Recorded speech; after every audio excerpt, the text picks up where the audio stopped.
Alors, on va évaluer l'épreuve E2 de la certification du Bac Pro Animation, c'est-à-dire la mise en œuvre d'un projet d'animation auprès d'enfants.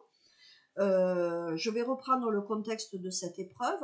Donc, le professeur vient évaluer avec le tuteur les compétences de l'élève, à la fois à la conception et à la mise en œuvre, à la réalisation d'un projet et à son évaluation, mais également à ses compétences et ses capacités à être un animateur professionnel.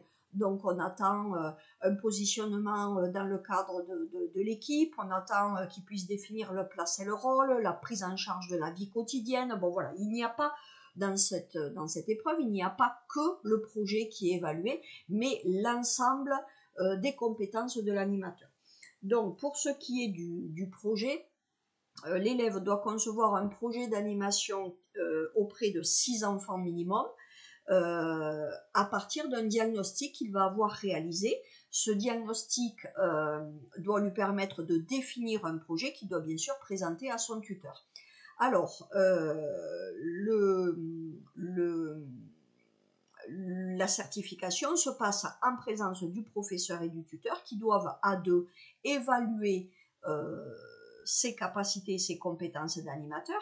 Il est évident que l'élève doit fournir à la fois au tuteur ou au professeur les éléments qui vont permettre de noter l'élève. Donc on attend une fiche projet, on attend les fiches d'activité, on attend les fiches d'évaluation, on attend les analyses, voilà, on attend les documents que tout animateur doit donner lors de la réalisation d'un projet.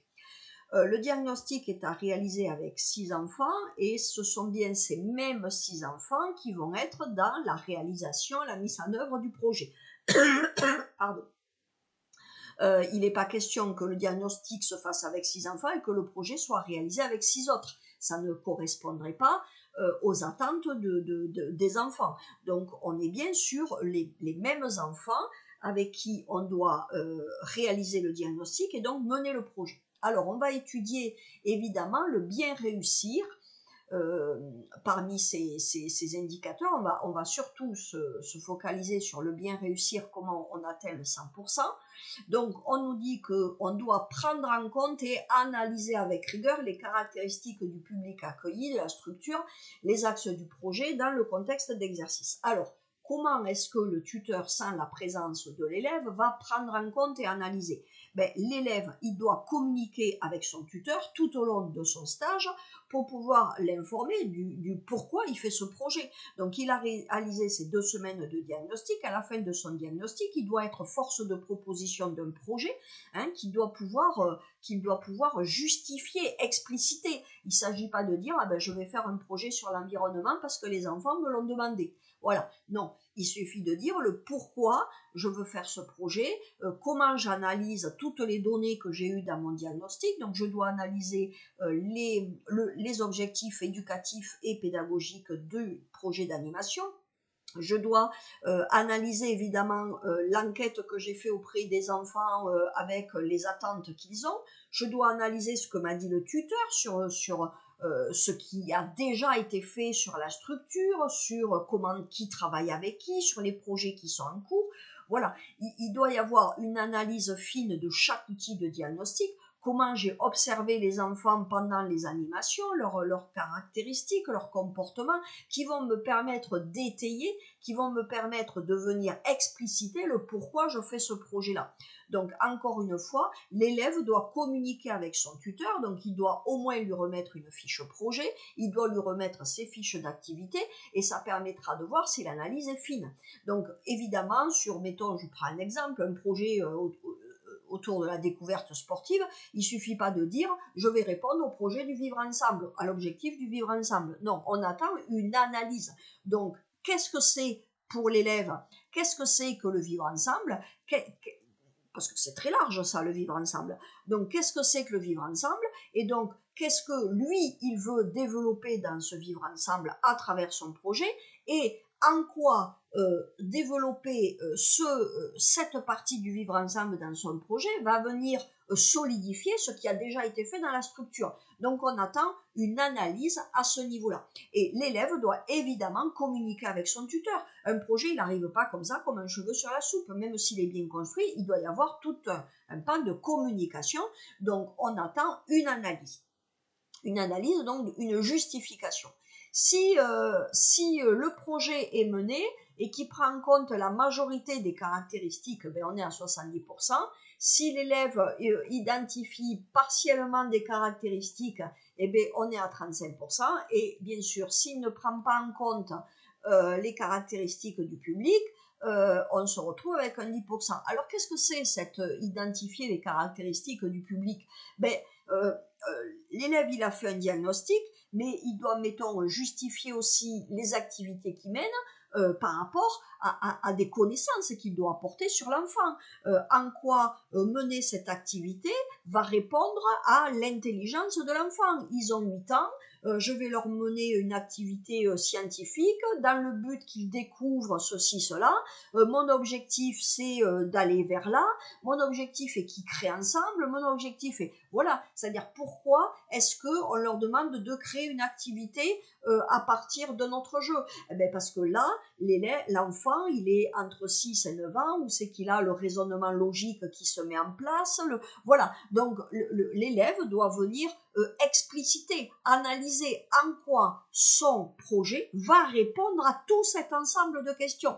Donc là, le tuteur est en capacité de dire si l'élève a pu fournir durant ce stage cette analyse ou non. Le professeur en a aussi une idée parce qu'il a quand même récolté les éléments du diagnostic sur les 2 semaines de stage qui ont été faites avant la réalisation du projet, et donc l'élève est déjà venu lui présenter ces éléments de diagnostic, et donc on a déjà quand même aussi une idée de est-ce que les éléments permettent une analyse. On attend un retour, donc ça peut être des entretiens individuels, ça peut être des documents qui sont fournis par l'élève, ça peut être des entretiens collectifs où chacun vient présenter, chaque lycée a sa méthode et sa manière pour traiter ça, mais évidemment que prendre en compte et analyser, à la fois le tuteur et à la fois le professeur sont en capacité, en fonction de ce que l'élève a fourni comme document, de pouvoir dire s'il y a analyse ou s'il n'y a pas analyse. Et dans le cas où il n'y a pas analyse, évidemment, on arrive aux 70% quand la majorité des caractéristiques sont quand même données. Ensuite, donc, on va voir la place et le rôle des acteurs, c'est-à-dire que l'élève doit être en capacité d'analyser avec justesse la place et le rôle de tous les acteurs. Hein, donc dans une structure, ben, il y a un directeur adjoint, mais il y a aussi un service jeunesse de la mairie, donc il y a aussi un responsable jeunesse. Donc quel est son rôle, quel est son positionnement, quelle est sa place, voilà. Donc on attend une analyse, c'est-à-dire que analyser, on attend quel est le lien qui unit le directeur au responsable jeunesse, quel est le lien qui unit le directeur à ses animateurs. C'est-à-dire qu'on attend une explication de cette analyse. Sinon, l'élève, il est dans identifier. C'est-à-dire s'il est capable de nommer la place et le rôle de chaque acteur, on est dans identifier. Là, dans l'analyse, on attend qu'il y ait une explication fine sur le travail, le lien qui unit une personne. Ça peut être un lien hiérarchique, ça peut être un lien, voilà, selon les structures, comment elles travaillent.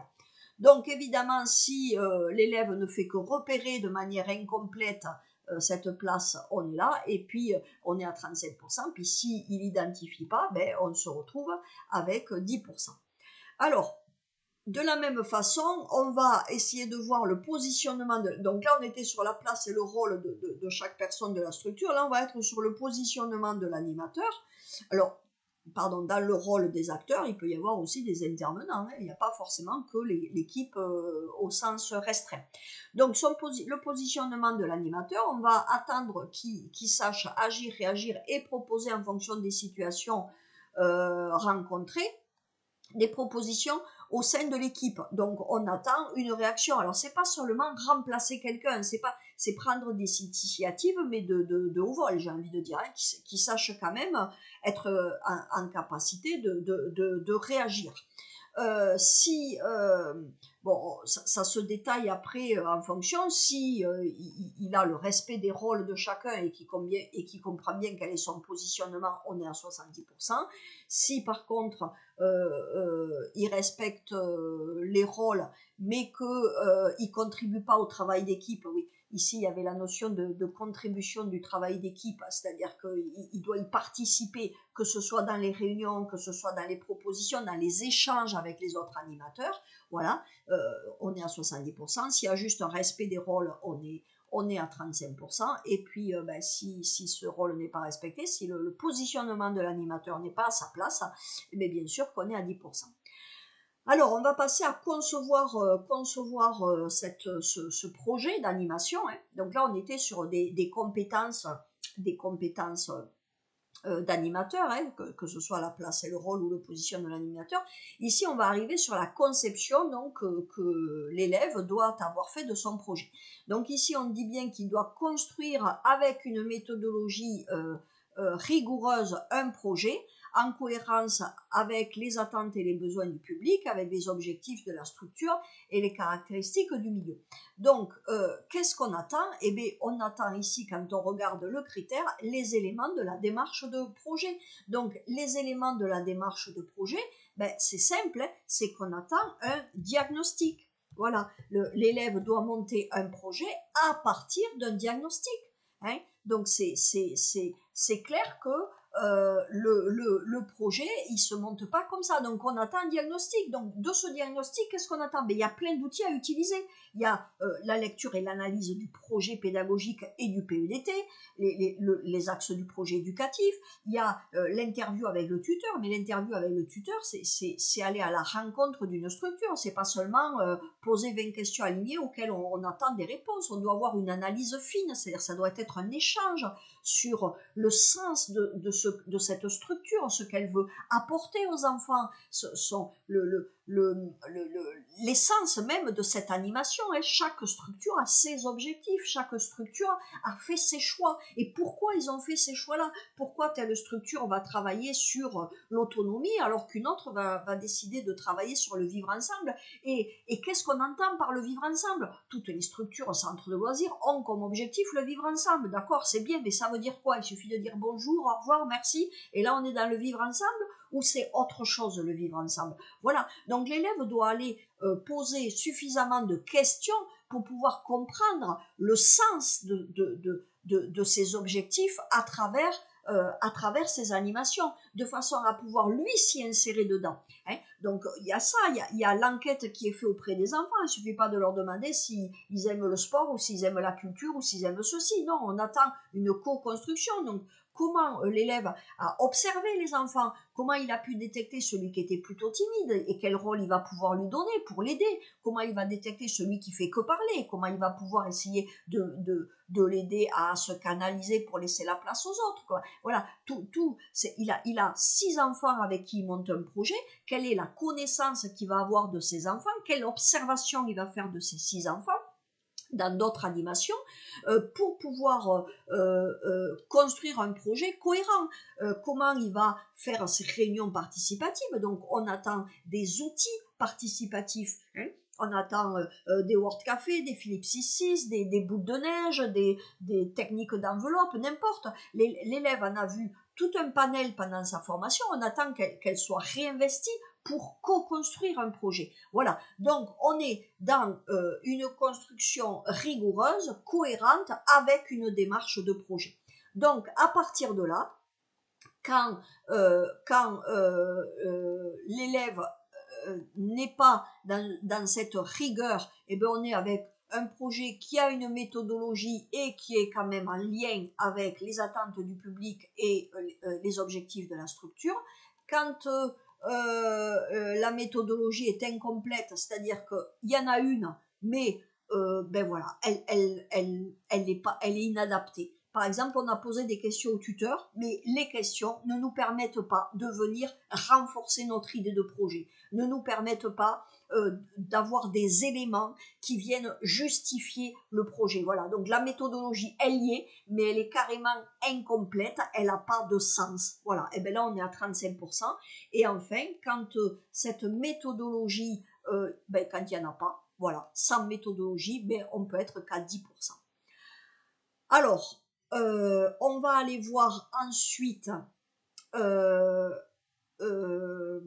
la partie, on est toujours dans la conception, hein, on est toujours dans la conception du projet, et donc on doit voir aussi comment l'élève a réfléchi à ses outils d'évaluation, hein, quelle est sa démarche, c'est-à-dire qu'il doit construire un projet avec 5-6 activités, sur ces 5-6 activités, il doit concevoir des outils d'évaluation, on entend bien que les outils d'évaluation soient progressifs, et que ces outils d'évaluation de la première activité va servir à construire la deuxième, qui va servir à la troisième, et ainsi de suite. Donc on attend une démarche d'évaluation. On attend également que pourquoi tel outil, pourquoi on va utiliser tel outil. Voilà. Donc quand l'élève adapte et élabore des outils lui-même, dans ces cas-là, on est dans le 100%. Hein, il faut que ces outils, évidemment, soient opérationnels, hein, tout au long des étapes, mais on est bien tout au long des étapes. C'est pas une fois on évalue.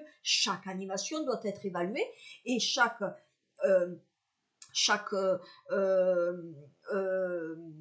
résultat d'évaluation, on va dire, doit servir à l'activité suivante. Sinon, ça n'a pas de sens. À quoi ça sert d'évaluer sinon? Donc, on attend bien un outil qui soit élaboré ou adapté par l'élève. Alors, je vais donner, mettons, un exemple d'outil adapté par l'élève. Il y a une évaluation qui s'appelle les 3 piles, qui est une évaluation avec un smiley vert, un smiley orange, un smiley rouge, mettons. Donc on fait ça, mettons, en école maternelle, c'est très utilisé.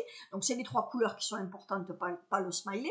Et lors d'une évaluation d'un élève qui avait co-construit un jeu à partir d'un jeu collectif gendarmes et voleurs, il a co-construit son animation en disant, donc c'était un jeu avec des ballons, donc il leur a donné un ballon rouge, un ballon vert, un ballon jaune. Et donc du coup, à chaque fois qu'un enfant recevait un ballon, il devait, si c'était un ballon rouge, il devait dire quelque chose qu'il fallait éliminer dans le jeu qui n'avait pas fonctionné. Si c'était un ballon orange, il fallait dire quelque chose qui n'avait pas bien fonctionné dans le jeu, mais qu'il fallait améliorer, et comment. Et si c'était ballon vert, il fallait dire ce qu'on gardait. Voilà. Alors, on est bien dans un outil qui existe, mais que l'élève a adapté à son jeu. C'est-à-dire qu'il a fait un jeu sportif, et bien, il a continué de faire une évaluation en demandant, les enfants avaient fait leur activité avec beaucoup d'efforts physiques, hein, ils étaient un peu transpirants, et du coup, l'élève a posé les enfants en leur disant retour au calme, vous statifiez. Donc dans la salle, il leur a fait prendre tout l'espace en disant vous êtes des statues, vous ne pouvez plus bouger, je vais vous jeter un ballon, et à chaque fois qu'un ballon est jeté, vous devez répondre selon la consigne rouge, orange, vert. Et puis après, les enfants se sont jetés les ballons entre eux, et donc à chaque fois qu'un recevait un ballon, il devait dire quelque chose à jeter, à garder, à améliorer, et il n'avait pas le droit de dire quelque chose qui avait déjà été dit. Et l'élève, lui, il a pris son carnet et il a noté dans chaque colonne, rouge, orange, vert, ce qui était proposé par les enfants. On voit bien là qu'il y a une démarche réfléchie d'une co-construction d'évaluation. Voilà. Donc là, l'élève a tout à fait adapté ou élaboré. Voilà ce qu'on entend par adapter ou élaborer. Si l'élève utilise un outil qui est adapté, voilà, il est dans le 70%, ce qui est déjà très bien. Si l'élève mobilise partiellement quelques outils d'évaluation, c'est-à-dire que partiellement, c'est-à-dire qu'il en fait 1 sur 2, mettons, il a 5-6 activités à mener, il les évalue pas toutes. Donc voilà, dans ces cas-là, on est sur une évaluation partielle. Ou si il n'utilise pas d'outils. Voilà, il demande à la fin si les enfants sont contents, qu'est-ce qu'ils pourraient améliorer, mais il n'y a pas d'outils de proposer, il n'y a pas de construction, c'est juste 3 questions qui sont posées à la fin des évaluations, à la fin des ateliers. Et ben voilà, on est sur du partiel, du 35%. Et enfin, quand l'élève n'évalue pas du tout, et ben il n'utilise pas d'outils. il ne fait pas d'évaluation, on le note ici. Donc là, on est dans la partie, on est dans la partie concevoir et réaliser un projet d'animation. Alors, là, on va rentrer dans la partie concevoir des activités socio-culturelles. Donc, c'est pareil, on revient au même principe où l'élève doit concevoir une activité qui répond à tous les critères. Donc, pour avoir le 100%, les activités doivent répondre à tous les critères. Donc là, on va noter ces critères. Il y en a, alors évidemment, adaptés aux attentes et aux demandes du public, en lien avec le projet de la structure. Voilà, mais le critère qui est important, c'est celui-ci aussi, qu'il faut bien prendre en compte, c'est favoriser la prise d'initiative, la participation et l'implication des publics. C'est-à-dire là, on est dans concevoir les activités.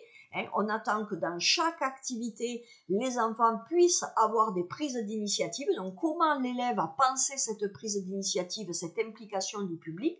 Et puis, on attend aussi une autre qui est construite en collaboration avec l'équipe de la structure. C'est-à-dire que le projet de l'élève ne doit pas tomber comme un cheveu sur la soupe, il doit être construit en collaboration avec l'équipe, c'est-à-dire que son projet doit être parlé et il doit être en lien avec ce qui se passe dans la structure. On a des projets qui arrivent et où on dirait un projet qui arrive de Mars. On ne sait pas pourquoi il est fait, on ne voit pas le lien avec les éléments de la structure. Donc, on est bien là pour avoir le 100% ici, ça doit bien répondre à tous les critères. Donc voilà, évidemment, ça doit répondre à la sécurité, ça va de soi, mais ces deux critères-là doivent être pris en compte aussi pour le 100%. Alors, si l'élève, justement, ne prend pas en compte ces deux critères, mais qu'il a pris quand même les demandes du public en lien avec le projet et la sécurité, bien sûr, donc dans ces cas-là, il a bien conçu une activité qui répond au projet et aux attentes du public, il est à 70%, voilà.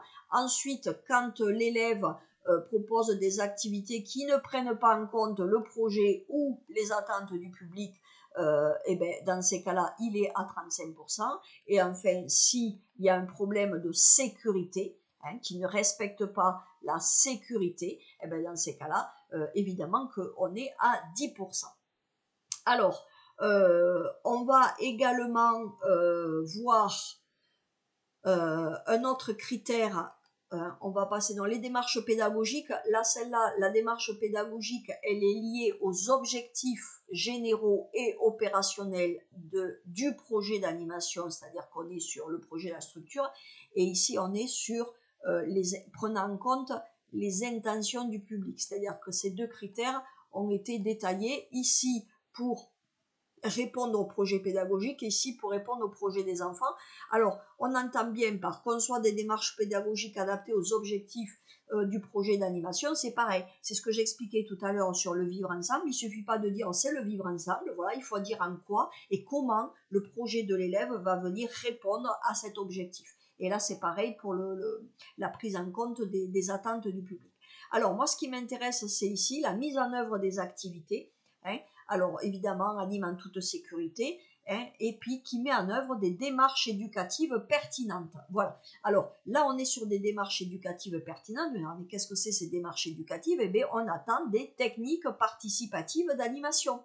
Donc encore une fois, ces techniques participatives, elles ont été utilisées, ça peut être sous forme, ça peut être voilà, ça peut être des word cafés, ça peut être des brainstorming, ça peut être des voilà, les élèves en ont eu plein de techniques participatives. Il peut aussi en créer, ça peut être un jeu qui est créé pour créer des démarches éducatives.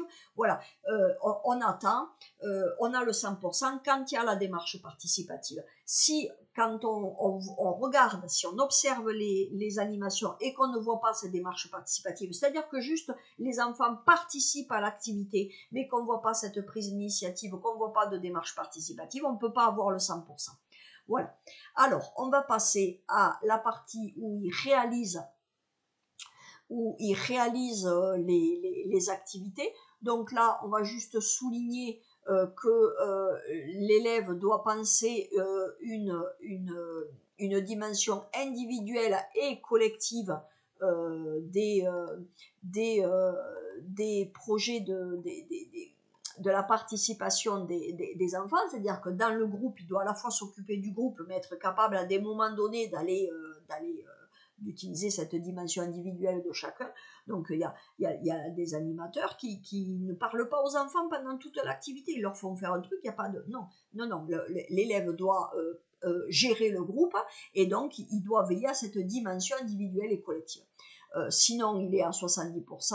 S'il n'adapte pas ses activités ou si s'il ne prend pas en compte une posture, c'est du 35%. Et s'il ne tient pas compte des réactions des enfants, on est avec du 10%.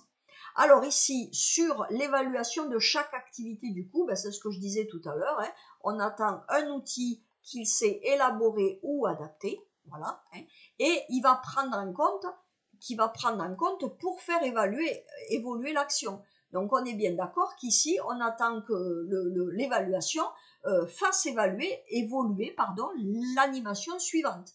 Donc on est à 100% quand l'élève a élaboré un outil ou qu'il a adapté et qui prend en compte ce qui a été dit.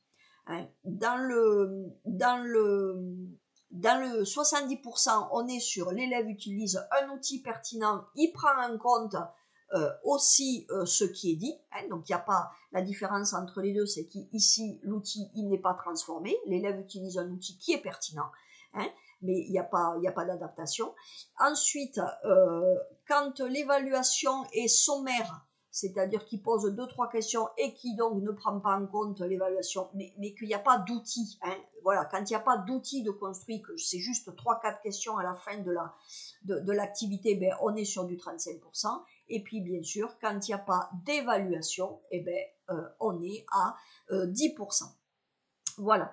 Alors, on va voir un autre critère. On voit bien ici la mise en œuvre d'une communication professionnelle au sein de la structure et en direction des acteurs, efficacité de la communication écrite. Donc là, on attend que l'élève élabore des documents qui vont permettre de communiquer sur son projet, ses activités. Voilà, on attend une élaboration, un document écrit. Donc, comment on fait pour évaluer cette épreuve? C'est justement, on se fie à cette communication. Voilà. Donc ensuite, si l'élève au niveau de la rédaction il rédige des écrits quand même avec rigueur, il est à 70%. Si les écrits sont peu structurés, on est à 35%. Et puis s'il rédige de façon inappropriée, inefficace, voire s'il n'y a pas d'écrit, dans ces cas-là, on se retrouve avec un 10%. Voilà. Alors, on va voir après un des derniers critères. Donc, les critères sont très bien élaborés. On va voir les derniers indicateurs sur l'analyse réflexive. Voilà. L'élève doit fournir une analyse réflexive, c'est-à-dire être en capacité de réfléchir à tout son projet. Donc, on attend une analyse de sa pratique professionnelle avec rigueur, où il explicite, il propose et il met en place des actions correctives. Donc, on n'attend pas qu'on nous dise « Ah, mon animation, elle n'a pas bien passé, j'étais pas bien organisée ». Voilà, il n'y a pas d'analyse. Il y a qu'est-ce qui a manqué, voilà. On attend une analyse, un pourquoi, et on attend des actions correctives. C'est-à-dire que son projet, comment il l'a mené, quels sont ses points forts, quels sont ses points faibles, quels sont les points suffisants, qu'est-ce qu'il doit améliorer, mais comment je dois l'améliorer. On attend des solutions, des actions correctives. Si ensuite l'élève analyse sa pratique en identifiant les points faibles et les points suffisants, du coup il est à 70%. Si l'analyse est incomplète, on est à 35%. Donc on attend des explications. S'il n'explique pas les points forts et les points suffisants, voilà, on n'attend pas qu'il les nomme, on attend une explication. Et enfin, si il n'analyse pas, on est sur le 10%. Donc, un élève a une animation qui dit, une animation où il y avait des post-it collés sur le front pour faire découvrir quelque chose, et où l'élève, dans son analyse, c'est les post-it n'ont pas bien collé sur le front. Bon, non, on est dans du 10%, il n'y a pas d'analyse. C'est pas le collage du post-it qui est important. Voilà. Donc cette épreuve est évaluée avec le professeur et le tuteur, pas sans, c'est et. les deux. Le professeur a des informations de par l'élève, de par le diagnostic sur son projet. Le tuteur doit justement veiller pendant ses activités à ce qu'il y ait bien, à ce que l'élève ait bien donné toutes ses fiches d'activité, ses méthodes participatives, ses fiches d'évaluation, qu'il y ait une progression, que l'élève ait communiqué et qu'il ait bien donné tous les outils écrits nécessaires à la notation de cette épreuve.